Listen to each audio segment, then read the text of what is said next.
কার ক্ষতি হবে, তুফান নাকি অন্তরাত্মা? Hello friends, welcome back. আবার ফিরে আসলাম নতুন এক ভিডিও নিয়ে। আজ কথা হলো সুপারস্টার শাকিব খানের তুফান এবং অন্তরাত্মা দুইটা মুভি নাকি কুরবানিতে আসতে চলেছে। দুইটা মুভি যদি একসাথে আসে তাহলে কোন মুভিটার ক্ষতি হতে পারে তা জানতে হলে ভিডিও শেষ পর্যন্ত থাকতে হবে। তো চলুন ভিডিওটি শুরু করা যাক। প্রথমে আসা যাক অন্তরাত্মা মুভির কাছে। অন্তরাত্মা মুভিটা 2021 সালের মুভি। 2021 সালে অন্তরাত্মা মুভিটা মেকিং করেছিল 21 সালে রমজান ঈদে মুক্তি দেওয়ার জন্য। রমজান এসে মুক্তি পায়নি, কুরবানি ঈদে মুক্তি পায়নি, এমনকি 22 সালেও মুক্তি পাওয়ার কথা ছিল, 22 সালেও পায়নি, 23 সালেও পায় নাই। এখন 24 সালে এসে এই মুভিটা নাকি কুরবানি ঈদে মুক্তি দিবে, তাও তুফান মুভির সাথে। এখন কি এই মুভিটা কুরবানি ঈদে তুফানের সাথে মুক্তি দিলে টিকে থাকতে পারবে কিনা সেটাই কিন্তু এখন দেখার পালা। কারণ 2021 সালের গল্প সেটা কি 24 সালে দর্শক খাবে কিনা সেটাও কিন্তু একটা ব্যাপার আছে। হয়তো অন্তরাত্মা একটা রোমান্টিক ধাঁচের মুভি, কারণ অন্তরাত্মার যে কটা লুক এসেছে সবাই লুকগুলো কিন্তু পছন্দও করেছে। তখন কিন্তু মুভিটা মুক্তি দিলে মুভিটা কিন্তু সুপার হিট হয়ে যেত। এমনকি এই মুভিটা যদি প্রিয়তমা মুভির মুক্তির পরপরই মুক্তি দিত, মানে প্রিয়তমা যখন হল থেকে নেমে গেছে তখন যদি অন্তরাত্মা মুক্তি দিত, তখন কিন্তু অন্তরাত্মা ভালো একটা সাকসেস পেয়ে যেত। এখন যেহেতু এটা তুফানের সাথে মুক্তি পাবে সেটা কিন্তু বড় ব্যাপার না, কারণ তুফান হচ্ছে একটা অ্যাকশন ধরনের মুভি এবং অন্তরাত্মা হচ্ছে রোমান্টিক ধাঁচের মুভি।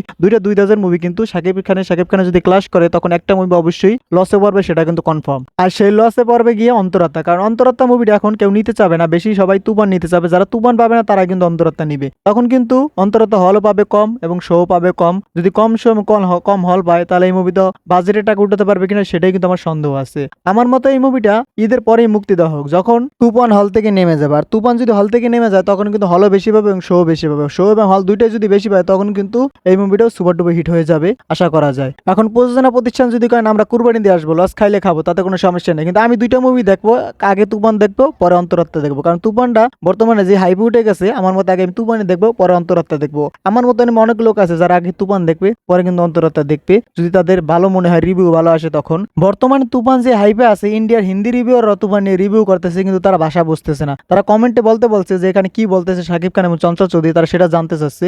ভাষা না বোঝার পরে কিন্তু তারা তুফান মুভি নিয়ে তুমুল প্রশংসা করছে। শাকিব খানের অ্যাক্টিং এবং এই মুভির যে ব্যাকগ্রাউন্ড ইউজ করা হয়েছে সবকিছু নিয়ে কিন্তু তারা তুমুল প্রশংসা করছে, যাতে কম বাজেটে এত ভালো মুভি কিভাবে ডেলিভারি করা সম্ভব। এখন রায়হান রাফির উদ্দেশ্যে আমি একটা কথাই বলবো, এই মুভির যখন ট্রেলার আসবে, ট্রেলারটা যাতে হিন্দিতে একটা ট্রেলার দেওয়া হয়, কারণ হিন্দিতে যখন ট্রেলার দেওয়া হবে তখন কিন্তু হিন্দি রিভিউরা বুঝতে পারবে যেখানে কি বলতেছে, তখন কিন্তু তারা ভালোভাবে রিভিউ করতে পারবে। এখন তারা ভাষা বুঝতেছে না, কিন্তু তারপর এই মুভির প্রশংসা করতেছে। যখন ভাষা বুঝবে তখন ঠিক আরো ভালোভাবে প্রশংসা করবে, তাতে আমাদের মুভি আরো বেশি বেশি ছড়িয়ে যাবে। আমার মতে এই মুভির একটা হিন্দি ট্রেলার দেওয়া দরকার, মুভি হিন্দি রিলিজ করা দরকার নাই, কিন্তু যাতে ট্রেলারটা হিন্দিতে আসে। আমার এই কথার সাথে আপনারা কারা কারা একমত অবশ্যই কমেন্টে জানিয়ে যাবেন। আর ভিডিওটা ভালো লাগলে বেশি বেশি করে শেয়ার করবেন, যাতে সবাই ভিডিওটা দেখতে পারে। ভিডিও শেষ পর্যন্ত থাকার জন্য অসংখ্য ধন্যবাদ। টিল দেন টেক কেয়ার, দেখা হবে নেক্সট কোনো ভিডিওতে। ততক্ষণ ভালো থাকুন, সুস্থ থাকুন, বাই বাই।